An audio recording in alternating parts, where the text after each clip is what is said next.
Olá, gente, tudo bem? Vamos começar aí mais um webinar. Hoje a gente está no nosso terceiro webinar, onde a gente vai falar sobre a importância de criar uma marca estratégica, né? Uma marca e um canal. Então, já vou compartilhar com vocês aqui, sem mais delongas, a nossa tela. Esse é um tema, assim, que ele é importante para todos os empreendedores, em qualquer estágio da empresa, né? Em qualquer momento da empresa. Os empreendedores não podem deixar de se atentar a isso, né? Então, primeiro vamos relembrar aí onde a gente está, que eu gosto sempre de fazer esse caminho para vocês não ficarem perdidos, né? Hoje a gente vai falar então da lição 7, a gente está terminando a lição 7 hoje. A gente vai falar sobre estratégia de marca e canal. Já falamos sobre financiamento, né? Como financiar o crescimento. E já falamos sobre construindo uma equipe classe A, a importância de você ter uma equipe que vai realmente te levar a alcançar o sucesso, te colocar mais próximo aí da sua estratégia, beleza? Na semana que vem a gente vai falar sobre tecnologias, plataformas, um conteúdo bem legal também. Então, aqui eu gosto sempre de lembrar vocês das atividades que a gente tem que fazer durante a semana, né? Então, semanalmente a gente tem o pré e o pós-teste, o conteúdo da LearnWise, que vocês têm que passar por ele, o conteúdo curado, que eu mando sempre na segunda-feira, e vocês podem sempre enviar as dúvidas até quarta-feira, mais ou menos ali, para a gente conseguir tirar essas dúvidas no webinar de sexta. Beleza? Ok, então vamos lá. O que está acontecendo nessa semana, né? O que a gente viu de importante nessa semana? Vamos começar aí nosso aquecimento. Primeiro, lembrando da Joana, eu sempre trago a Joana para a gente acompanhar o crescimento da Joana. E a Joana já teve uma ideia, já começou ali a fazer o seu plano de negócio, etc e tal. E aí a gente viu formas da Joana conseguir dinheiro, financiar um recurso para ela ter como tocar essa empresa e criar essa empresa. Depois a gente falou sobre a formação da equipe, a importância da formação da equipe. E aí ainda falta algumas coisas para a Joana. Na verdade, falta bastante coisa ainda, né? Mas uma coisa muito importante que falta para a Joana é essa ideia da estratégia de marca, a criação de uma marca, né? Como fazer isso, por que fazer isso, e por que isso pode ser importante para a Joana no momento em que ela está. Então, primeiro, eu trouxe aqui um resuminho de as principais etapas, as etapas mais básicas ali, que o empreendedor tem que passar para conseguir fazer essa definição de marca, essa criação de marca, né? Então, primeiro, o empreendedor ele vai ter que identificar quais necessidades ele vai atender, né? Então, existem aí no mercado uma série de necessidades, a gente pode listar aqui necessidades em diversos campos, em diversos segmentos, mas o empreendedor tem que definir qual tipo de necessidade ele vai atender e por que essa necessidade que ele vai atender é diferente das outras necessidades que existem por aí, que já estão sendo atendidas por outras empresas, né? Então, é necessário fazer essa definição muito bem feita. Depois disso, é necessário também estabelecer, definir qual grupo-alvo o empreendedor vai querer atacar. Então, não adianta, quem não segmenta, né, não atende ninguém. Então, não adianta você achar que você vai atender o mercado todo e que você vai acabar não atendendo ninguém. Então, defina um grupo-alvo, pense, não, o meu produto ou o meu serviço, ele atende essa necessidade desse determinado grupo, né? E aí, depois disso, você vai conseguir posicionar os seus produtos ou os seus serviços. Vocês viram que durante a semana 7 a gente falou muito de posicionamento, né? Em diversos vídeos, no conteúdo e tudo mais, falando muito de posicionamento. Mas o que é isso, gente? Como assim posicionar o produto? Como que eu faço isso? Então, agora a gente vai falar dessa ideia de posicionamento e como fazer isso. É óbvio que na literatura existem diversas técnicas, né? Mas o que a gente não pode tirar da nossa mente é a importância de fazer esse posicionamento. Então, eu trouxe aqui para vocês uma frase do Kotler. Muita gente que estuda marketing fala aí que os livros do Kotler são a Bíblia, né? É a Bíblia do marketing. E o Kotler fala o seguinte, que um bom posicionamento de marca consegue orientar a estratégia de uma empresa. Então, ele vai esclarecer a essência da marca, ele vai dizer quem é a marca, o que a marca faz, o que ela não faz, no que ela acredita, no que ela não acredita, tá? Então, eu trouxe aqui uma sequência do que a gente tem que pensar quando a gente fala de posicionamento de marca, e aí depois a gente vai conhecer uma ferramenta que auxilia a gente a fazer esse posicionamento de maneira mais clara, tá? Primeira coisa, o posicionamento ele está relacionado com a projeção da oferta, com a projeção do produto, do serviço, com a projeção da imagem da imagem da empresa, né? Então, como que a empresa se mostra para os seus clientes? Como que a empresa se mostra para o seu mercado consumidor, né? E o posicionamento está muito relacionado também com o tipo de local que a empresa vai assumir dentro da mente dos seus clientes. Então, o posicionamento ele serve para que a empresa consiga ocupar um lugar diferenciado na mente dos seus consumidores. Então, por que o consumidor vai querer comprar desta marca e não de outra marca? Hoje no mercado a gente tem milhões de marcas de diversos produtos. O que faz ele escolher entre uma marca e outra? Por que ele prefere uma marca do que outra, né? Então, por que aquela marca ocupa um lugar diferente ali na minha mente? Por que eu tenho um carinho por essa marca, uma admiração por essa marca, né? O posicionamento, ele também vai criar um diferencial estratégico para a empresa. Então, lembrando, de novo, acho que todo webinar eu vou falar isso, mas a estratégia é aquele caminho que me coloca mais próximo do meu objetivo como empresa, né? Então, o posicionamento, ele vai me dizer qual caminho eu tenho que seguir para atingir o objetivo da empresa. Qual caminho é estratégico para que a empresa atinja os seus objetivos.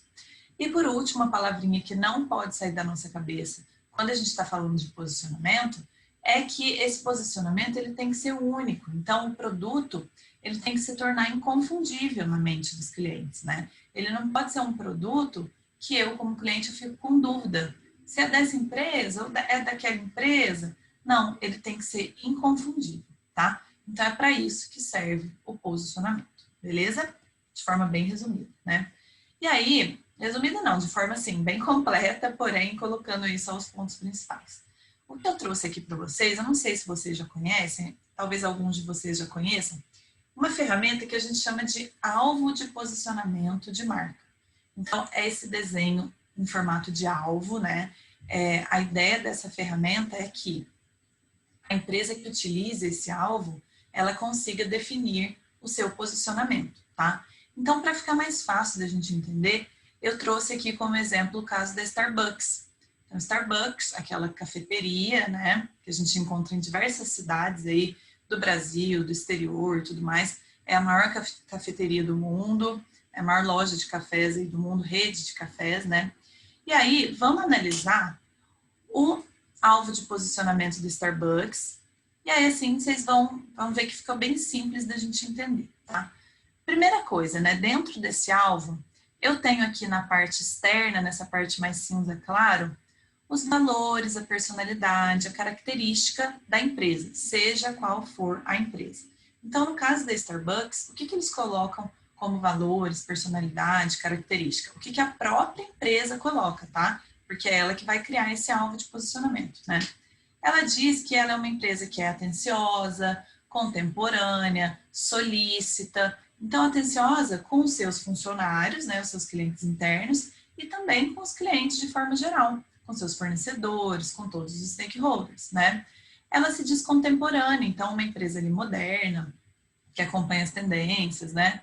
É uma empresa que se diz solícita também, ou seja, que está ali no mercado pronta para atender as solicitações dos clientes, né?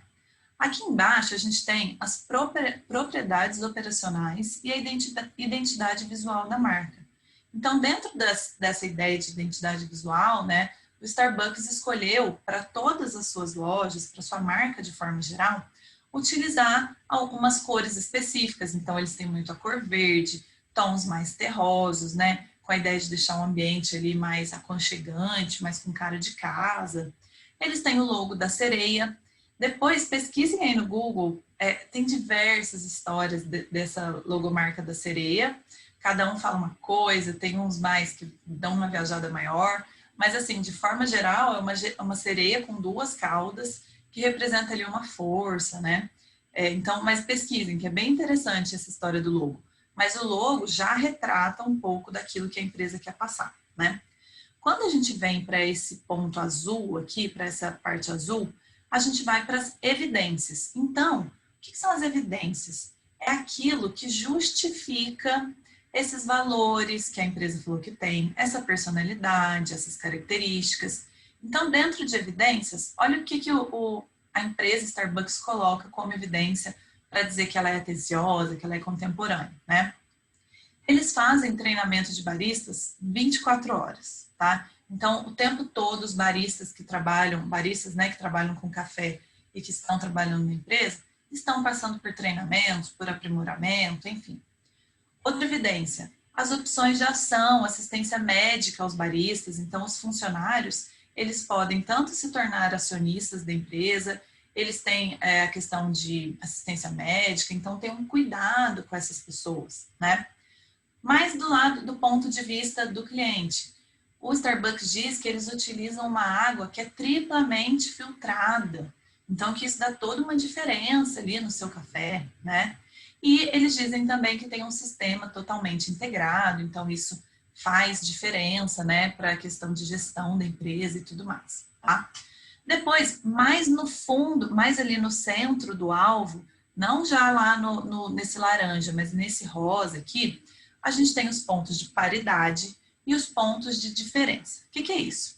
Os pontos de paridade é aquilo que o Starbucks tem, mas que a maioria dos concorrentes, ou seja, das outras lojas que vendem café, também tem. Então, por exemplo, o Starbucks se diz localmente engajado, então ele trabalha ali com a sua comunidade local, com o seu ecossistema, ele se diz responsável, ele diz que tem um preço justo, e aí isso é muito discutível, né, porque depende muito da cidade em que você está, você pode achar o preço caro ou barato, enfim.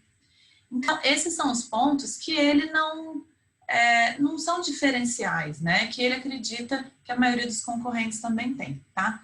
Mas embaixo a gente vai para os pontos de diferença. Nos pontos de diferença, a gente tem tudo aquilo, aquelas características que a Starbucks acredita que ela se destaca dos seus concorrentes e que só ela consegue oferecer para os clientes. Então, o que ela coloca? Que eles conseguem entregar momentos relaxantes, um momento ali em que você faz muito mais do que só tomar um café, né? Então, você tem uma experiência sensorial, em todos os sensorial, a gente está falando de vários sentidos. Então, tem tanto o aroma do café, quanto o sabor do café, quanto a visibilidade de estar num local bonito, enfim.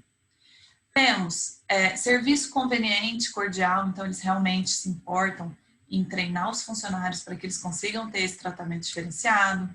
Eles oferecem um café fresco, de muita qualidade. Eles têm muitas bebidas exóticas, além de somente o café. Então, segundo a Starbucks, só eles têm isso, os concorrentes não têm. Então, aí estariam os pontos de diferença da Starbucks com relação aos seus concorrentes. Então, eu coloquei aqui um outro slide que ainda fala do alvo de posicionamento da marca, para a gente entender o seguinte, qual que é a ideia do alvo, né? Como se fosse um alvo mesmo daqueles que a gente faz tiro ao alvo. Quanto mais no centro ali você acerta o seu pininho lá, né? A sua flecha, mais você chegou no coração do que é a empresa. Então, a empresa, ela faz todo esse alvo, né? Desde a parte mais externa até chegar ali mais no centro, e é onde ele consegue construir o mantra da marca, que é essa parte laranjinha que está aqui pra gente. O mantra da Starbucks é oferecer, né, uma experiência rica e satisfatória de tomar café. Então, é muito mais do que só tomar um cafezinho, né? É ter uma experiência na hora que você vai tomar esse café. E aí, como que eles montam esse alvo de posicionamento da marca? Como que as empresas conseguem montar esse alvo? Primeiro, elas vão ter os dados de entrada, que é aquilo que acontece, a realidade que a empresa vive, né? Seus pontos fortes, pontos fracos, o seu ambiente, o seu ecossistema. E a ideia é, a partir desses dados de entrada, ela monta o seu alvo e depois desse alvo montado, a empresa consegue ter um resultado final de posicionamento da marca na mente do cliente, tá? Então, essa é a ideia desse alvo para as marcas. Quais são os dados de entrada que as empresas podem utilizar, né? Primeiro, quem que é o consumidor da empresa? Então, no caso da Starbucks, é um consumidor de café mais exigente, ele não aceita ali qualquer produto. Depois, quais são as percepções do consumidor com relação à marca? Então, aqui no caso da Starbucks, o café em si e a experiência que eles têm com outros fornecedores, com outras empresas do ramo, são normalmente insatisfatórios. Então, por exemplo, quando você está louco para tomar um cafezinho, você chega na padaria e está aquele cafezinho ruim, né? Fraquinho, ou muito açucarado, ou num lugar muito barulhento, muito quente, igual está hoje aqui em São Paulo, está só 36 graus, né? Então, essa é a percepção que o consumidor tem, o consumidor de café tem, que é difícil encontrar uma experiência boa para tomar café, né? Outro dado de entrada é o estado de necessidade. Qual que é o estado de necessidade desses clientes? O café e a experiência de consumo melhores do que eles têm hoje. É isso que eles querem. Essa é a demanda, essa é a necessidade que o Starbucks tenta suprir. E, por último, o último dado de entrada é o cenário competitivo, ou seja, quem são os concorrentes? O que os concorrentes estão oferecendo? Normalmente, um café normal, né, uma padaria ali normal, então nada demais, tá? Então, com base nesses dados de entrada, que vai mudar de empresa para empresa, obviamente, as empresas conseguem formar e criar o seu alvo de posicionamento. E depois que elas definem todas essas etapas aqui do alvo, né, todas essas camadas do alvo, e elas põem isso em prática, a ideia é que, por meio desse alvo de posicionamento, os clientes vão ter uma nova percepção da empresa. Então, de acordo com a ideia do Starbucks, qual que é a percepção que agora o consumidor tem da Starbucks? A Starbucks me proporciona a experiência sensorial mais rica possível de tomar café. Deu para entender, então, a ideia desse alvo de posicionamento? O alvo de posicionamento tem o objetivo de mudar a percepção do consumidor com relação a uma marca, ou criar a percepção do consumidor em relação a uma marca, seja ela qual for. Beleza? Eu acho muito interessante, muito válido, então, o uso desse alvo. E aí, óbvio que assim, a gente tem um alvo de posicionamento que as empresas podem usar, né? Algumas empresas, elas criam posicionamento sem utilizar esse alvo, mas assim, o alvo é uma ótima ferramenta, mas nem sempre as empresas seguem essas abordagens mais rígidas, assim, mais tradicionais, tá? A realidade que a gente vive hoje em dia, de todas as empresas que estão no mercado, que querem entrar no mercado, é uma realidade de alta competitividade. Eu não preciso falar isso para vocês, né? Todas as empresas estão com muitos concorrentes, a concorrência é muito alta, a globalização que permite que eu compre de quase todos os lugares do mundo, enfim, competitividade. E aí as empresas precisam, dentro dessa competitividade, criar um diferencial estratégico, né? Então, ter um diferencial que vai manter ela no mercado, que vai fazer com que ela seja competitiva no mercado. E aí existem algumas abordagens de posicionamento que são menos convencionais, que se diferenciam, né? Ou então que são mais provocativas, que trazem ali um diferencial para a empresa. Então é isso que eu vou mostrar para vocês agora, tá? Primeiro, a primeira opção que a gente tem, provavelmente vocês já ouviram falar, é do uso da narrativa e do storytelling. O storytelling nada mais é do que uma ideia realmente de contar uma historinha para o consumidor. Não, eu falei historinha, fica parecendo que é papinho, né? Não é isso, tá? Contar uma história para o consumidor para que a gente consiga envolver o consumidor junto com a empresa, tá? Então, no storytelling, a ideia é que a empresa monte um cenário, um roteiro, uma linguagem própria, um elenco próprio, e que ela conte uma narrativa, ela monte uma narrativa para a marca, monte uma história para a marca, e que essa narrativa consiga tocar as pessoas, né? Então, as pessoas, muitas vezes, elas se conectam com alguma memória do passado, com alguma história. Eu tenho muito isso para alguns produtos da minha infância, assim, tipo, lá em Minas Gerais, né? Tipo, lá em Barbacena, lá em Minas Gerais, eu lembro que o meu avô comprava um guaranazinho, assim, numa garrafinha pequenininha, famoso JF, e meu avô fazia um furo com prego na tampinha para a gente poder tomar, assim, igual uma madeira. Olha que saudável, hein, gente? Mas tudo bem, né? Era isso e pé de porco, mas tudo bem. O que é a ideia? Quando eu vejo essa garrafinha, eu quero tomar aquele refrigerante, né? Porque eu me conecto, eu tenho uma memória, eu tenho uma história. O exemplo que eu coloquei aqui para vocês foi um pouco menos mineiro, bem menos mineiro, que é o exemplo da Coca-Cola.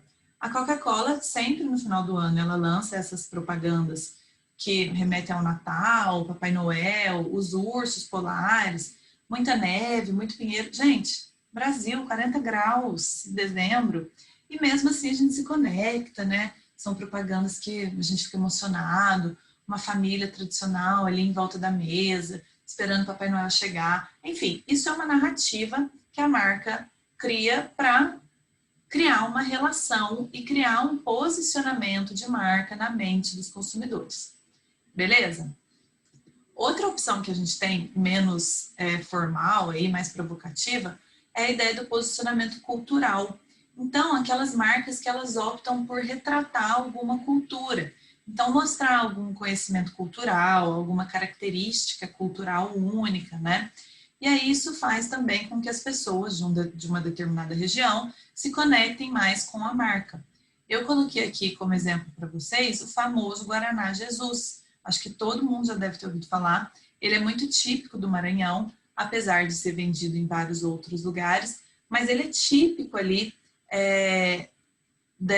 para o pessoal desse estado. Agora eu estou até na dúvida se é só no Maranhão, porque eu tenho, enfim.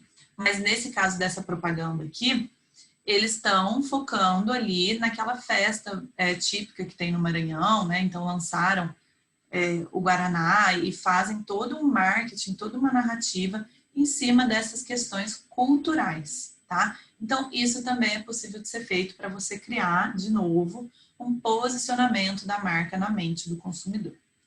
Beleza, gente? Bom, esses eram os conteúdos rápidos que eu queria passar para vocês. Lembrando, a ideia do nosso webinar é sempre ser realmente algumas informações básicas que a gente acha que são importantes, né? Eu coloquei aqui, então, o resuminho do que a gente terminou a lição 7 essa semana, né? Do dia 28 ao dia 2. E na semana que vem a gente já começa a lição 8, tá? Opa, os nossos contatos estão aqui, meu, do Leandro, mas acho que vocês têm também. E eu vou parar a gravação aqui para não ficar muito longo. Qualquer dúvida, fico à disposição. Podem mandar dúvida lá no nosso no link que tem para dúvidas, que ele fica ativo sempre. E esse vídeo eu vou colocar também para vocês no nosso canal do YouTube. Beleza, gente? A gente se vê semana que vem. Obrigada!